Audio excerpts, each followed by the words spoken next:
This presentation is about the Los Angeles Dodgers, about the kind of brand loyalty they are currently experiencing, what makes up brand loyalty, and how the Dodgers can improve theirs.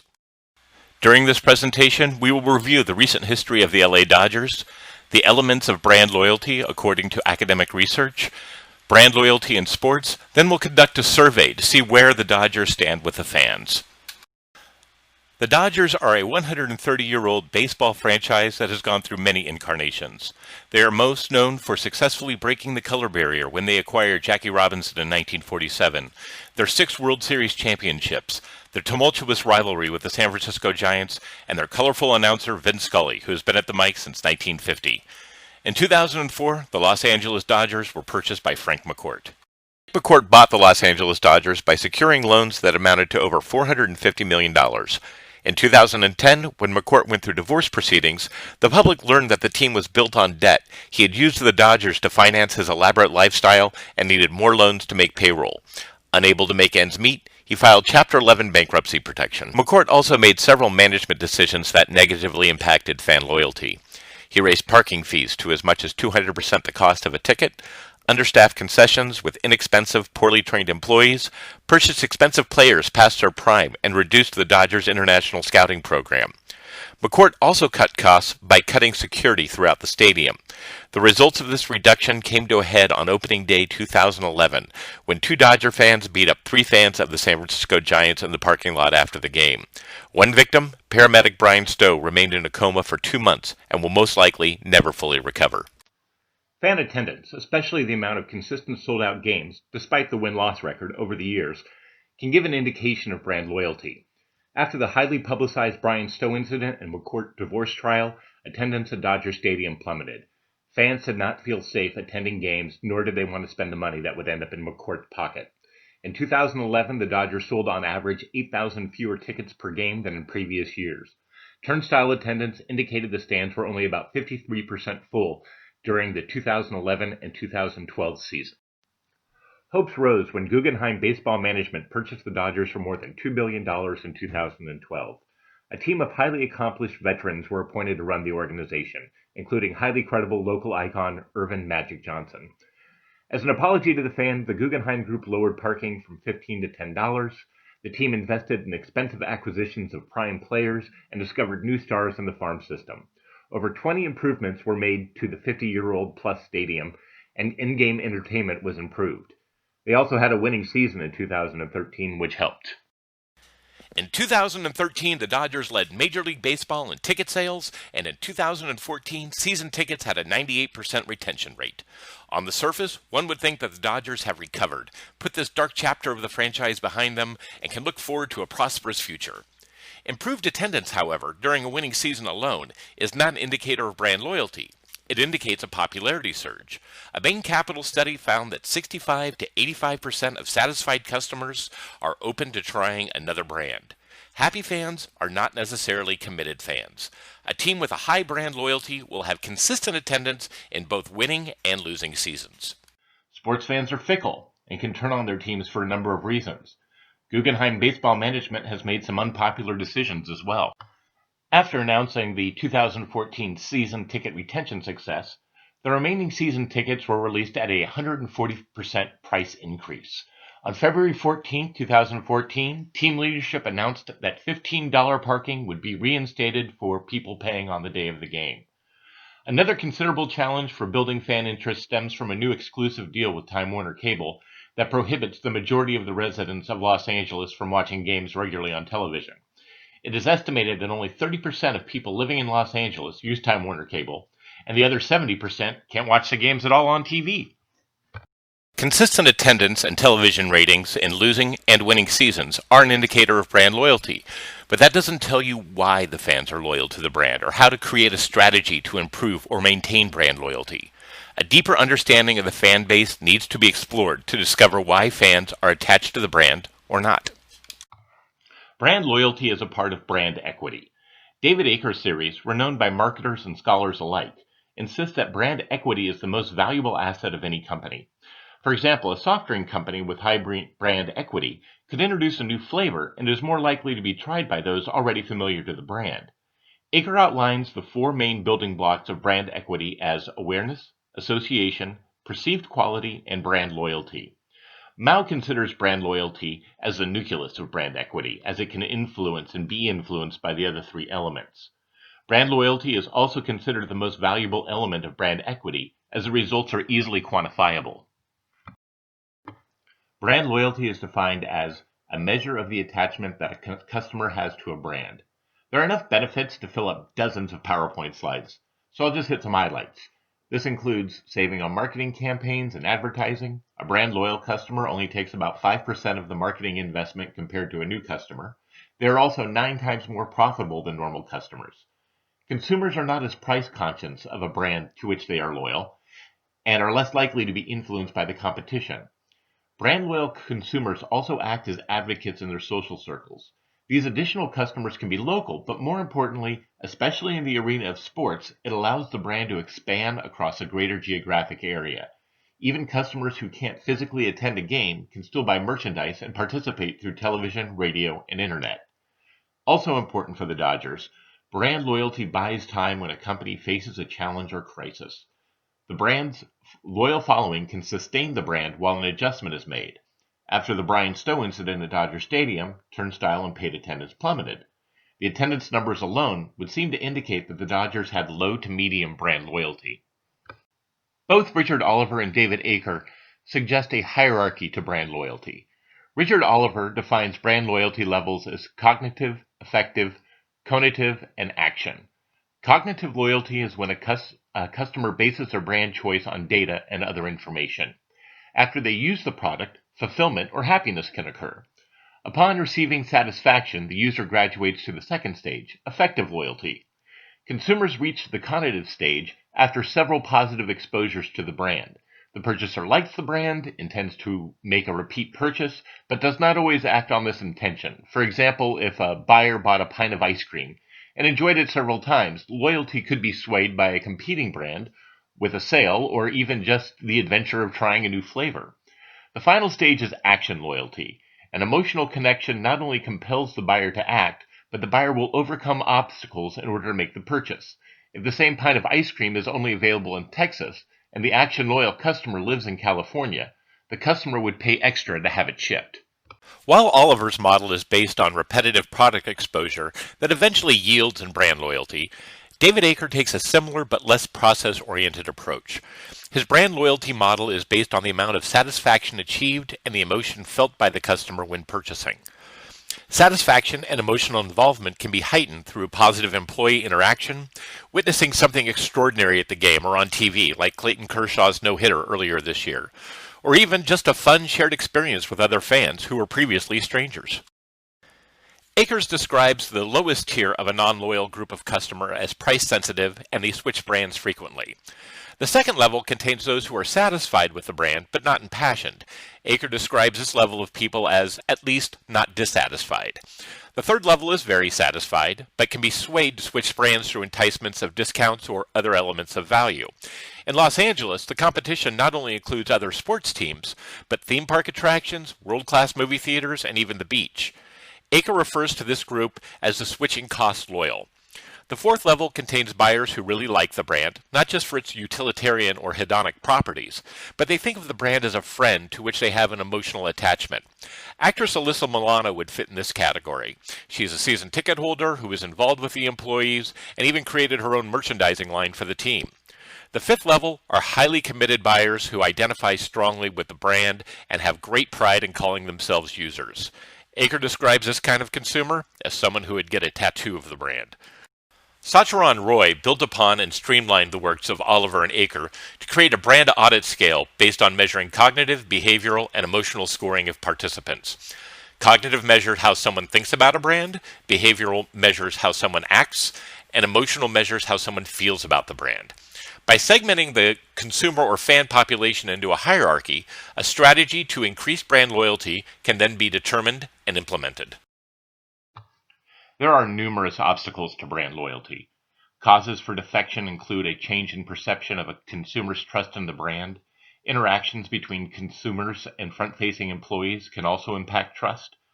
Customers perceive their relationship to a brand similarly to a personal relationship. If trust between two people is broken, the relationship is damaged. The same is true of a relationship with a brand. If there is a negative interaction between the brand and a customer, even after several positive engagements, it could poison the customer's brand loyalty. In addition, if the brand or its employees act in an untrustworthy manner or make the consumer feel taken advantage of, this also harms the consumer's perception of the brand. The adventure of trying a new experience, the liking of several different brands, or a shift in perceived value or quality also plays a part in dismantling brand loyalty. There are pitfalls throughout the brand loyalty hierarchy, even in the higher stages. If there is a poor supply chain or an unavailability of a product, it can deter an interest in the brand and influence an enthusiastic customer to go in search of a competitor's product. In the case of the Dodgers, where the fans are unable to watch the games on television, the Los Angeles Angels of Anaheim have had a 30% bump in television ratings in 2014. Oliver notes that in all stages, poor brand experience or disintegrating performance are deadly to brand loyalty. Oliver, Gladden and Funk, and Mnookin all agree. Satisfaction or just winning is not a sustainable strategy. Many customers may be satisfied, yet still purchase a different brand or choose no brand at all for many reasons. Sports fans are in general fickle and will turn on the team for a number of reasons. Uncontrollable elements such as weather, inappropriate conduct on behalf of the fans or the players, or injuries can impact a baseball fan's willingness to attend a game. All of these elements can impact brand loyalty for the Dodgers. Also, the price increases signify a change in the rules and could hinder perceived value and resurrect trust issues. Many fans cannot connect with the team through television. Not being able to watch the games prohibits a cohesive storyline, which is essential to making an emotional connection to the fans, a key element of building and maintaining brand loyalty. For someone to get behind a sports franchise, they need to know what they are rooting for. Considering all the uncontrollable variables, one must wonder if brand loyalty in sports is even possible at all. The answer is yes. Despite having several losing seasons, both the Chicago Cubs and the Atlanta Braves have high attendance on par with winning seasons. Studies have shown that the Cubs fans have a strong association with the storyline and legacy of the brand, and Braves fans have strong connections with and respect for the employees and the organization as a whole. To determine the various levels of Dodger brand loyalty, a survey was conducted. Initial surveys were administered to 200 participants, all of whom had attended a Los Angeles Dodgers game in the last 2 years. 60 of these surveys were performed in person at several locations around Los Angeles. This included Dodger Stadium before and during 2 games, at Staples Center prior to a Stanley Cup Finals game, several visits to the shortstop bar near Dodger Stadium, and at a personal appearance featuring Dodgers infielder Justin Turner. The remaining participants were obtained through social media sites such as Facebook, where an ad for this study was placed, Twitter, LinkedIn, and other social networking sites. Questions were based on previous research regarding sports loyalty and the theories of Roy, Olson, and Akers. They were designed to understand the cognitive, behavioral, and emotional loyalty of Los Angeles Dodger fans. The in-person surveys took on the feel of either a focus group or interviews, as participants loved to offer up additional information not contained on the survey. That information was noted and included in the evaluations. There were flaws with the survey. For example, the Dodgers have a large non-English speaking fan base. Since the survey was conducted only in English, this fan segment was not included. While the data pool of 200 might be considered small, the results were consistent enough to warrant further research exploration and start a discussion of strategy. Cognitive scores were judged by a series of questions that focused on value, safety, and whether or not Dodger Stadium was family-friendly. Someone with a low cognitive loyalty would weigh these values much more than someone with a high cognitive loyalty. The maximum score obtainable judged on 17 cognitive questions by any individual was 71. Under 24 was low, 25 to 48 was medium, 49 to 71 was high. Each individual was classed into a high, medium, or low group. Of the 3 loyalties, cognitive had the most participants who fit into the high loyalty categories with 25%. The Dodgers overall found most people in the medium range. During the interviews about safety, there were varied responses. Many fans commented on the improved conditions of security at the ballpark, A regular remark was, well, now it's safe, while another would say, well, it's safe as long as you are wearing blue. As far as safety is concerned, the average score on a 7-point scale was 4.31 in the parking lot, which jumps to 5.4 once people are inside the stadium. However, the standard deviation for parking safety is nearly 2. On a 7-point scale, that means there were a number of varying opinions on this. For a cognitive buyer to act, they must not even have to consider their safety.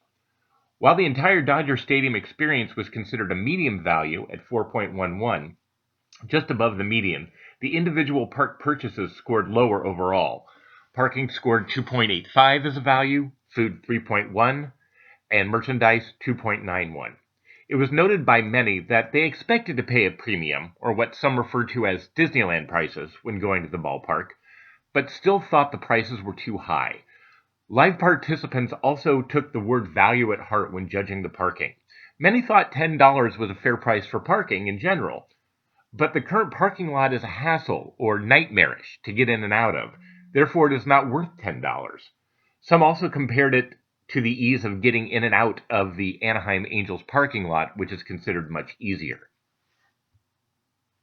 Behavioral scores were judged by 14 scoreable questions that covered attendance, viewing habits, use of social media, and how much was spent per game. The maximum score obtainable by any individual was 49, under 16 was low, 17 to 32 was considered medium, and 33 and above was high. Someone with a high behavioral loyalty would attend often, purchase a lot if attending, or follow the team or players on social media sites, and watch the games on TV. 67% of people fell into the medium range, with 10% high and 23% low.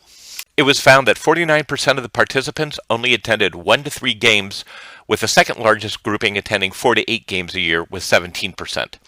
Reasons for not attending included the pricing, the hassle of going, distance from the ballpark. Even season ticket holders with high behavioral loyalty mentioned some of these reasons for not attending, but for the most part, they didn't attend more frequently because going to the game 7 nights in a row for a homestand was, quote-unquote, a lot. 47% have been watching for over 20 years, with an additional 12% for over 13. 52% reported seeing the games as a child. As far as viewing habits go, 31% currently watch the games on television, 32% do not watch the games at all, and 37% said they did not watch the games this year, but they did last year. Most of those spoken to in person who watched the games last year did not think a deal would be reached in 2014. One fan with high overall loyalty in all categories made a very telling comment. Anyone can watch the games. They can switch to Time Warner. They choose not to. It would seem that this 38% has a higher loyalty to their television service, like DirecTV, than they do to the Dodgers. Either that, or they loathe Time Warner for forcing them to make a change. It's obvious the content on Sportsnet LA, in addition to the Dodgers games, is not enough to lure fans away. The social media numbers were good, with all but 14 participants following the Dodgers on at least one social network, and 29% following on 2 or more. Emotional scores were judged by a series of inquiries that included questions about legacy, nostalgia, attachment to the players, and trustworthiness of the organization. The maximum score obtainable by any individual was 72, under 25 was low, 25 to 48 was medium, and 49 and above was high. Again, most people ended up with a medium emotional loyalty to the team. The players are generally found to be trustworthy and committed to their jobs, with an average score of 5.27 on a 7-point scale. Also, the management is well thought of, much more than Frank McCourt, scoring 4.96 on the trustworthy scale. When asked if management had the best interests of the fans in mind, they scored 4.43. These two different scores show room for improvement, but it's obvious that management is winning the fans back. Also, fans were asked who is to blame for the Time Warner problem. 83 people picked the Dodgers and Time Warner Cable. However, 54 more picked Time Warner Cable by itself. One obstacle to receiving a high loyalty score was that 38% surveyed couldn't name a favorite player, past or present. They were unfamiliar with the Dodgers' legacy about their retired numbers, with over 68% failing to name a single one. However, there are parts of the Dodger legacy that are very familiar to even the passing fan. When asked their favorite part of the Dodger legacy, 25% said Jackie Robinson, 9% said the '88 World Championship, 11% said the rivalry with the Giants, and 3% for Fernando Mania. But the biggest part of the Dodger legacy was announcer Vin Scully, way out in front at 43%, and nearly all the participants answered this question, even those who couldn't previously name a player. Each person interviewed earned a cognitive, behavioral, and emotional score. Based on the segmentation by Roy, the 200 Dodger fans surveyed broke down into these 12 groups. For example, 5% of those surveyed scored high cognitive, high behavioral, and high emotional, while another 5% scored medium cognitive, medium behavioral, and high emotional. While a strategy should be pursued for each of these groups, there are two in particular that would be the best starting point. The first group is the high cognitive, medium behavioral, and medium emotional group, and then those who scored medium across all categories. Not only do they make up 55% of those surveyed, they are the ones that are most open to making a positive change. For example, those who rank low, low, low are probably not immediately reachable. Those interviewed that fit that category tend to be visiting from out of town and or were attending their first game. These are the people who come to Dodger Stadium as one of many of Los Angeles' tourist attractions. The MMM and the HMM groups can be reached. They are already aware, visit several times a year, and have a small working knowledge of the Los Angeles Dodgers. So these would be the ones to target for improvement. This study provides a look into the cognitive, behavioral, and emotional loyalty of the Los Angeles Dodgers. I have 4 major takeaways to discuss. First, a personal note. While conducting this study, I learned much more about the perceptions of the Dodger fans from talking to 60 people in person than from the 140 people who filled out the questionnaire online. It is suggested that the Dodger organization go out and meet as many people as possible. One reason the Atlanta Braves are so popular, according to Weems, is that the people of Atlanta feel connected to the employees. That kind of personal touch would be worth duplicating here. In the cognitive realm, while the overall experience was rated medium, the individual elements such as parking, food, and merchandise were not. If Dodger management was asked about the value of their product, a different opinion would probably emerge. Let's revisit the Braves and the Cubs. The Cubs are the third highest priced baseball ticket in Major League Baseball. They have had only 3 winning seasons in the last 10 years, and yet they have high brand loyalty. The Dodgers, in comparison, are ranked 11th as far as ticket prices go and other elements. The Dodgers appear to be a pretty fair value when compared to the Major League Baseball average and the prices of the Chicago Cubs. They win a lot more, too. These ticket prices are a little misleading as they are face value. With both the Dodgers and the Cubs, there is a Ticketmaster surcharge and taxes that add 30% to some ticket values. The Braves also use Ticketmaster, but their charges seem to be much lower. However, the people who participated in this survey perceive that food, parking, and merchandise are not a value. Their opinions on safety vary wildly. If the Dodgers believe that their product is a value and is safe, it is not being communicated as well as it might be. For example, ACA recommends a rewards program to add value. One season ticket holder also suggested the Dodgers implement one. Here's the problem. The Dodgers do have a rewards program, but it's not being communicated as effectively as it could be. In the behavioral realm, let's go back to that earlier example of the person that orders their ice cream in from Texas. They hurdle the obstacle, distance, in order to get the ice cream that they want. An example of an obstacle to attending a game is the hassle of going. The stadium is too far for a lot of fans. The parking lot has been a problem for decades and probably can't be fixed. What needs to happen is that behavioral loyalty can be increased so people will scale that obstacle. The Dodgers have implemented many partnerships with public transportations and recently announced special direct buses that will bring fans to the games. Of the 200 people surveyed, only 2 mentioned that they use alternative transportation like the Metro. The obstacle of going to the game and being a hassle-free event needs to be lowered by letting the fans know they have other options. Most of the fans don't see a way that they can help the Dodgers get back on television and are unwilling to switch their services. Almost 70% don't watch the games this year. As far as the television option goes, the Dodgers could lose out on a large portion of their fan base if and when this problem is worked out. When television resumes, a high entertainment value must be injected into the content and programming of the Dodger games and all the other programs in order to make fans tune in. People are not engaged with the storyline of the Los Angeles Dodgers, either for this season or for the team legacy. Los Angeles has an uphill battle explaining their legacy because the town itself is open to people that have relocated from another area. About 50% didn't see Dodger games as a kid, and about that same number reported that they didn't feel nostalgic about the club. The Dodger legacy has not been properly relayed to the fans. As mentioned, while most of the people surveyed are following the Dodgers on social media, digital alone is not getting the job done. With no television available, the Dodgers need to better embed themselves with the public and the community so that the story that they want to relay is being heard. When asked in 3 words, what do the Los Angeles Dodgers mean to you? There were a variety of answers. Fans do not know what the Dodgers stand for. The Dodgers do not have a mission or values statement, and developing one now would be a good start for this new era. Not being able to use television gives an opportunity to meet the public and bring the story to them in person. This will take work, money, and energy. Raising brand loyalty, though, does not happen with a single slogan or promotion. There needs to be regular two-way conversation implemented. In order for a sports franchise to work, fans need to know what they are rooting for. Aker suggests a brand energizer, a physical location or event that reacquaints the public with the product. Aker gives examples of the Oscar Mayer Wienermobile or the various events that Red Bull sponsors. For example, regular family-friendly events at a pop-up or temporary Dodger Stadium in various parts of Los Angeles could start to happen. This would allow fans to learn more about the team's legacy, experience the food, even view the games, and get to meet other fans. Making an emotional connection in person is a lot of work, but it makes the bond stronger. Are the Dodgers experiencing true brand loyalty or a popularity surge? It seems like a popularity surge. However, that doesn't mean that can't change. 2014 has been an exciting season. The Dodgers are in a back-and-forth battle with the Giants for first place. Pitchers Josh Beckett and Clayton Kershaw have both thrown no-hitters. However, with the lack of television coverage, few people know about it.